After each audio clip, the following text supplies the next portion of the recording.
کپڑے اور جیولری کی انڈین اور پاکستانیوں کی شاپ نظر آتی ہیں، لیکن الیکٹرونکس میں فلپینی اور گولڈ بزنس بحرینیوں کے پاس ہے۔ یہاں کیونکہ پرل کی بہت بڑی انڈسٹری ہے، اس لیے گولڈ جیولری میں پرل کا بہت زیادہ استعمال نظر آتا ہے۔ منامہ سوق میں سب سے بڑا مسئلہ پارکنگ کا ہوتا ہے۔ یہاں 200 سال پرانا ہندو ٹیمپل بھی ہے جو تجارت کی غرض سے آنے والے ہندو تاجروں نے تعمیر کیا تھا۔ نریندر مودی نے اپنے بحرینی دورے میں اسے رینوویٹ کروایا ہے، جہاں آج بھی پوجا پاٹ ہوتی ہے۔ یہاں ریئل اسٹیٹ بہت مہنگی ہے، لیکن دبئی کے مقابلے میں سستی ہے۔ ملک میں ہر جگہ کیٹ نظر آتی ہیں۔ ملک میں ٹرین یا میٹرو سروسز نہیں ہیں۔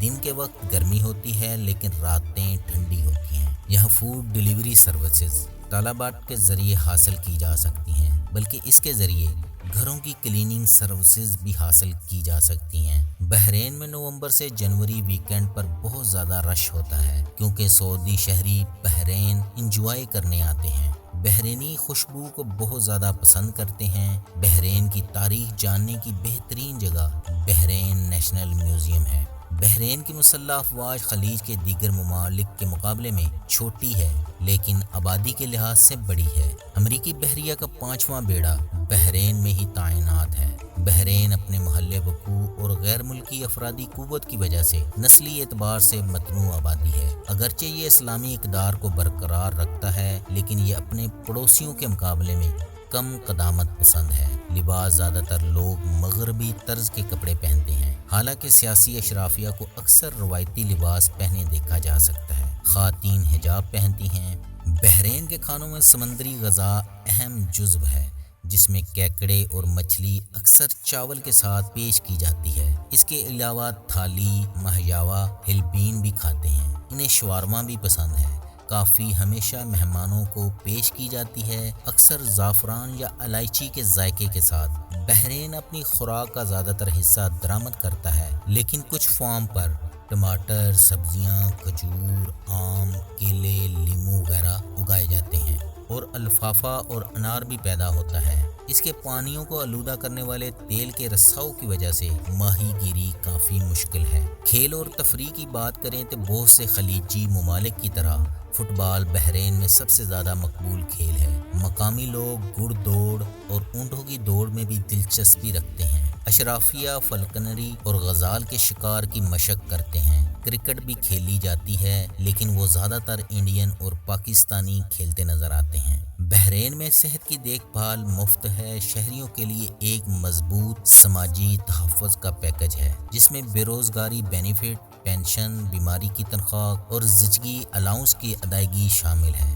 بحرین کا فلیگ سرخ اور سفید 2 کلرز کا ہے۔ سرخ رنگ عرب اور سفید اقلیت کی طرف اشارہ کرتا ہے۔ دونوں کلر کے درمیان 5 کنگرے ہیں، جو اسلام کے 5 پلرز کو ظاہر کرتے ہیں۔ بحرین اور قطر کا فلیگ سملر ہے، بس کلر اور کنگروں کی تعداد کا فرق ہے۔ اس حقیقت سے قطع نظر کہ یہ ملک دنیا کے تیل پیدا کرنے والے بڑے خطوں میں سے ایک ہے، جس کی آمدنی کا 80% حصہ انہی سے حاصل ہوتا ہے۔ 2018 میں بحرین کی تاریخ میں تیل اور گیس کے اب تک کے سب سے بڑے ذخائر دریافت ہوئے تھے۔ حالیہ سال میں خام تیل کی قیمتوں میں اضافے کی وجہ سے اس کی معیشت بھی اوپر چلی گئی ہے۔ تیل اور گیس کے بعد ایلومینیم بحرین کی دوسری بڑی برآمد ہے، اور بین الاقوامی بینکنگ اس کے اہم اقتصادی محرکات میں سے ایک ہے۔ اس کی سرکاری کرنسی بحرینی دینار ہے۔ یہ ورلڈ سیکنڈ اسٹرانگسٹ کرنسی ہے، جو $2.66 کے برابر ہے۔ اس کا سالانہ جی ڈی پی $35 بلین ہے۔ فی کس آمدنی $24,000 ہے۔ یہاں بے روزگاری کی شرح 3.6%، کاروباری آزادی کے لحاظ سے یہ 53ویں نمبر پر شمار ہوتا ہے، ٹیکنالوجی کے لحاظ سے 38ویں نمبر پر شمار ہوتا ہے۔ انٹرنیشنل ڈائلنگ کوڈ +937 ہے، اور انٹرنیٹ ڈومین نیم BH ہے۔ دوستو، یہاں کی صدر زبان عربی ہے، لیکن اس کے بعد انگلش، فارسی اور اردو بھی بولی جاتی ہے۔ مزے کی بات یہ ہے کہ بحرین کی آدھی آبادی ہندی، اردو بولتی اور سمجھتی ہے، کیونکہ یہاں ہر دوسرا شخص انڈین یا پاکستانی یا بنگلہ دیشی ہے۔ بحرین کا کل رقبہ صرف 760 مربع کلومیٹر ہے۔ اس کی لمبائی 48 کلومیٹر اور چوڑائی صرف 16 کلومیٹر ہے، یہ ایشیا کا تیسرا سب سے چھوٹا ملک ہے، جس کا رقبہ سنگاپور اور مالدیپ سے تھوڑا سا ہی بڑا ہے۔ یہ رقبے کے اعتبار سے دنیا کا 192 نمبر پر شمار ہونے والا ملک ہے۔ ملک کا ہائیسٹ پوائنٹ جبل الدخان ہے، جو سطح سمندر سے 135 میٹر بلند ہے، جس کا ترجمہ دھوئیں کا پہاڑ ہے۔ یہ نام اس کے کوہرے سے آیا ہے، جو مرطوب دنوں میں علاقے کو لپیٹ لیتا ہے۔ ملک کا صرف 11.3% رقبہ قابل کاشت ہے۔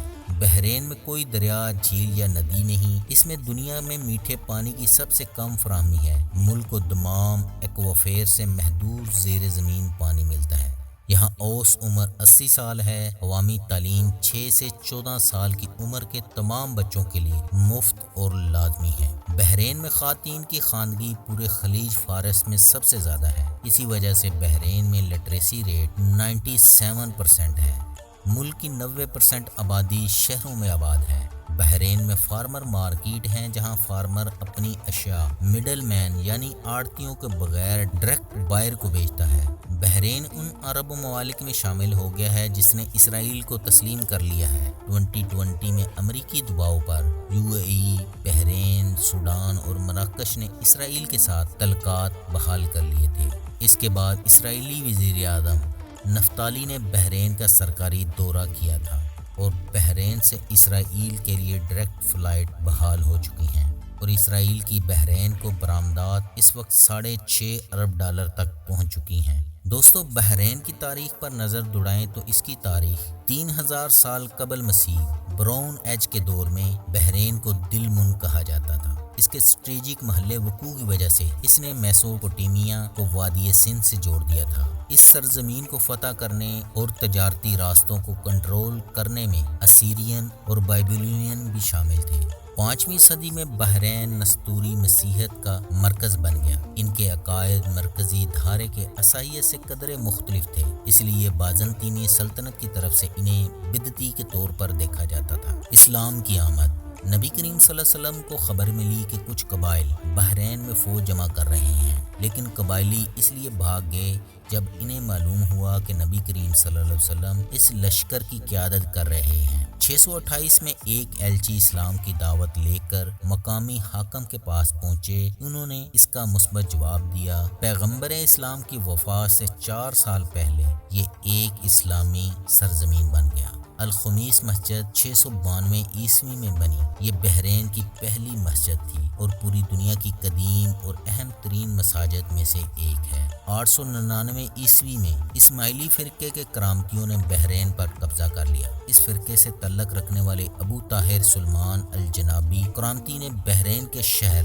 حجر موجودہ نام قطیف میں ایک عمارت بنائی اور اس کا نام دار الحجرہ رکھا۔ اس کا مقصد یہ تھا کہ لوگ مکہ جا کر خانہ کعبہ کا حج ترک کر دیں اور اس کی بجائے اس کے دار الحجرہ میں آیا کریں۔ اس مقصد کے لیے یہ 930 عیسوی میں اپنی فوج کے ساتھ مکہ کی طرف بڑھا اور حج کے پہلے روز طواف کرتے ہوئے حاجیوں کا قتل عام کیا۔ ایک شخص مزاب رحمت اتارنے کے لیے خانہ کعبہ پر چڑھا، گر کر مر گیا۔ اس کی فوج نے حاجیوں کی لاشوں سے آب زمزم کا کنواں پاٹ دیا۔ اس قتل عام میں 30,000 کے قریب حاجی شہید کیے گئے۔ ابو طاہر نشے میں دھت تھا۔ اس نے اسی حالت میں کعبے کا دروازہ اکھاڑ ڈالا اور چیخا، باخدا یہ میں ہوں، خدا پیدا کرتا ہے اور میں مارتا ہوں۔ ابن کثیر اس واقعے کا ذکر کرتے ہیں۔ پھر اس نے حجر اسود کو اکھاڑنے کا حکم دیا۔ اس وقت ایک شخص نے آ کر ایک بھاری چیز سے اس پر ضرب لگائی اور کہا، کہاں ہے طیرن ابابیل،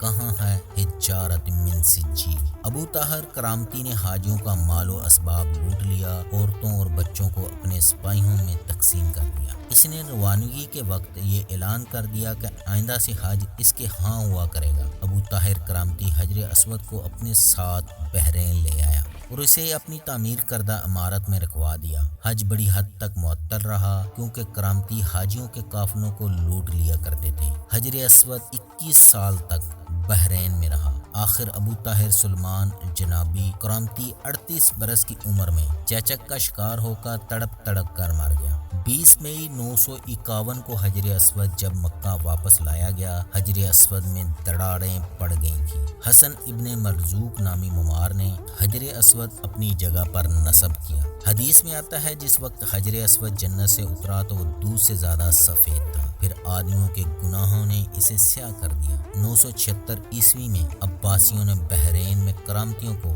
حجر میں شکست دی۔ 1076 میں الایونیون نے کرامتیوں کا بحرین سے خاتمہ کر دیا۔ 1253 عیسوی میں فارس نے اس کے کچھ حصے پر قبضہ کر لیا۔ 15ویں صدی کے وسط میں بنو جبیر کے زیر اقتدار ہے۔ 1521 میں پرتگالیوں نے جبیر حکمران مکرن ابن زمل سے بحرین کو چھین لیا۔ پرتگالی حکومت تقریباً 80 سال تک قائم رہی۔ پرتگالیوں کو 1602 میں صفوی ایران کے عباس اول نے جزائر سے نکال دیا۔ المذکور نے 1782 کی جنگ زبارہ میں بنی عتبہ قبیلے کے ہاتھوں شکست کے بعد بحرین کے جزیروں کو کھو دیا۔ خلیفہ کا ایوان 1799 میں قطر سے بحرین منتقل ہوا۔ اس کے بعد برطانیہ یہاں آ دھمکا۔ 1820 میں الخلیفہ قبیلے کو برطانیہ نے ایک معاہدے پر دستخط کرنے کے بعد بحرین کے الحاکم کے طور پر تسلیم کر لیا۔ 1932 میں بحرین میں تیل دریافت ہوا۔ اسی دہائی میں بحرین ایئرپورٹ تیار کیا گیا۔ 1949 میں برطانیہ نے جب فلسطینیوں کی زمینیں ہتھیا کر یہودیوں کو اسرائیل سونپ دیا تو پوری عرب دنیا میں برطانیہ مخالف جذبات پھیل گئے۔ برطانیہ نے 1950 میں بحرین میں فرقہ وارانہ فسادات کروا کر مسلمانوں کو آپس میں لڑوا دیا۔ 1969 میں برطانوی اور ایرانی حکومتوں نے اقوام متحدہ سے بحرین کا تنازع حل کرنے کو کہا۔ اقوام متحدہ نے ریفرنڈم کرایا اور عوام نے بھاری اکثریت سے خود مختاری کے حق میں ووٹ دیا اور بالآخر بحرین نے 15 اگست 1971 کو آزادی کا اعلان کیا اور بحرین کا نیشنل ڈے 16 دسمبر منایا جاتا ہے۔ بحرین نے سال کے آخر میں اقوام متحدہ اور عرب لیگ میں شمولیت اختیار کی۔ بحرین کا نظام حکومت آئینی بادشاہت ہے جس کی سربراہی بادشاہ کرتا ہے، جو وزیر اعظم، وزراء کی کونسل اور 40 رکنی مشاورتی کونسل کا تقرر کرتا ہے۔ بحرین کو 5 انتظامی گورنریوں میں تقسیم کیا گیا ہے۔ بحرین کا پاسپورٹ عرب کا چوتھا تگڑا ترین پاسپورٹ ہے۔ بحرینی دنیا کے 81 ممالک میں بغیر ویزا کے سفر کر سکتے ہیں کیونکہ یہ خلیج تعاون کونسل یعنی GCC کا رکن ملک ہے۔ 2023 تک بحرینی برطانیہ یورپی یونین کے ویزا فری سفر کے لیے اہل ہو جائیں گے۔ بحرین ایسا عرب کنٹری ہے جو سٹیزن شپ آفر کرتا ہے۔ شہریت کیسے حاصل کی جاتی ہے؟ کسی کے والد کا بحرین کا شہری ہونا ضروری ہے۔ نیچرلائزیشن کے لیے 25 سال کی رہائش درکار ہے۔ عرب شہریوں کے لیے اسے 15 سال تک مختصر کر دیا گیا ہے۔ قلعۃ البحرین یونیسکو کے عالمی ثقافتی ورثے میں شامل ہے۔ بحرین میں دنیا کا سب سے بڑا زیر آب تھیم پارک ہے۔ یہ سمندری زندگی کا مطالعہ کرنے کا بہترین موقع فراہم کرتا ہے۔ بحرین ورلڈ ٹریڈ سینٹر اس کی آئیکونک بلڈنگ ہے جس کی ونڈ ٹربائن اپنی توانائی کا 15% جنریٹ کرتی ہیں۔ بحرین فی کس بجلی کی کھپت کے لحاظ سے دنیا میں تیسرے نمبر پر ہے۔ بحرین میں بجلی اور پانی کا فکس بلنگ سسٹم بھی ہے۔ محترم ناظرین کرام، بحرینی شاہی خاندان دنیا کے امیر ترین مسلم خاندانوں میں سے ایک ہے۔ یہ خاندان اقتدار میں کیسے آیا؟ 1782 میں آل خلیفہ ایک قبیلہ جو اصل میں کویت میں مقیم تھا نے بحرین کے جزائر پر کنٹرول حاصل کر لیا۔ خاندان کے رہنما شیخ احمد بن خلیفہ نے زبارہ سے لے کر قطر کے شمال مغربی ساحل تک جزائر پر حکومت کی، یہاں تک کہ وہ 1796 میں انتقال کر گئے۔ اس کے بیٹوں سلیمان، منامہ اور عبداللہ نے حکمرانی کا اشتراک کیا۔ انہوں نے برطانیہ کے ساتھ 1820 کے اہم معاہدے پر دستخط کی۔ 1971 میں جب برطانیہ نے بحرین کو آزادی دی تو شیخ عیسیٰ بن سلمان الخلیفہ پہلے باضابطہ امیر بنے۔ فی الحال اس خاندان کی قیادت حمد بن عیسیٰ کر رہے ہیں۔ الخلیفہ خاندان کی مجموعی مالیت $20 بلین سے زائد ہے۔ بحرین کے شاہی خاندان کے محلات پر ایک نظر ڈالتے ہیں۔ القادیبیہ پیلس، گدابیہ پیلس اور ساکر پیلس مشہور ہیں۔ بحرین کا شاہی خاندان آمد و رفت پر بھی اربوں ریال خرچ کرتا ہے۔ اس خاندان کے پاس نجی جیٹ طیارے، سرکاری ایئر لائن، اس کا فضائی بیڑا کئی ہوائی جہازوں پر مشتمل ہے۔ بحرین کے شاہی خاندان کی حالیہ خریداری ہے بوئنگ 767، جس کے اندرونی ڈیزائن پر $100 ملین سے زیادہ لاگت آئی ہے۔ ان کے پاس شاہی یاٹ بھی ہے جس کی قیمت $250 ملین ہے۔ اس کا سالانہ خرچ $25 ملین ہے۔ ان کے پاس برطانیہ کے گلیمپٹن پارک میں 120 ملین پاؤنڈ سے زائد کی پراپرٹی ہے۔ شاہی خاندان نے پیرس FC فٹ بال کلب، میکلارن کمپنی کے حصص بحرین ممٹیلی کوڈ کے ذریعے خریدے ہیں۔ فوربس کے مطابق ایلومینیم بحرین اور گلف ایئر $16.8 بلین مالیت کے اثاثے رکھتی ہیں۔ شاہی خاندان 14 ممالک میں ممٹیلی کوڈ کے ذریعے مختلف شعبوں میں سرمایہ کاری کرتے ہیں، یعنی تیل کی دولت کو بینکوں میں رکھنے کی بجائے اسے بزنس میں انویسٹ کر کے مزید پیسے چھاپتے ہیں۔ Top tourist places to must visit in Bahrain. Bahrain میں دیکھی جانے والی مشہور جگہوں کے بارے میں آپ کو بتاتا ہوں، جس کے اندر سب سے پہلے نمبر پر آتا ہے Bahrain fort, Al Fateh grand mosque, Bahrain international circuit, Bab Al Bahrain, the lost paradise of Dilmun water park, Al Khamis mosque, Al Areen wild life park, Beit Sheikh Isa bin Ali, Dilmun island, Shri Krishna temple, the avenue park, water garden city دیکھنے کے لائق جگہ ہیں جنہیں ضرور visit کرنا چاہیے۔ یہ تھی آج کی ویڈیو، دیکھنے کے لیے شکریہ۔ اپنے پسندیدہ حصے کے لیے کمنٹس کریں، ہمارے چینل کو سبسکرائب کرنا نہ بھولیں اور گھنٹی کے نشان پر کلک کریں۔ اس ویڈیو کی تعریف کے لیے ایک لائک کر دیں۔ اللہ ہم سب کا حامی و ناصر ہو۔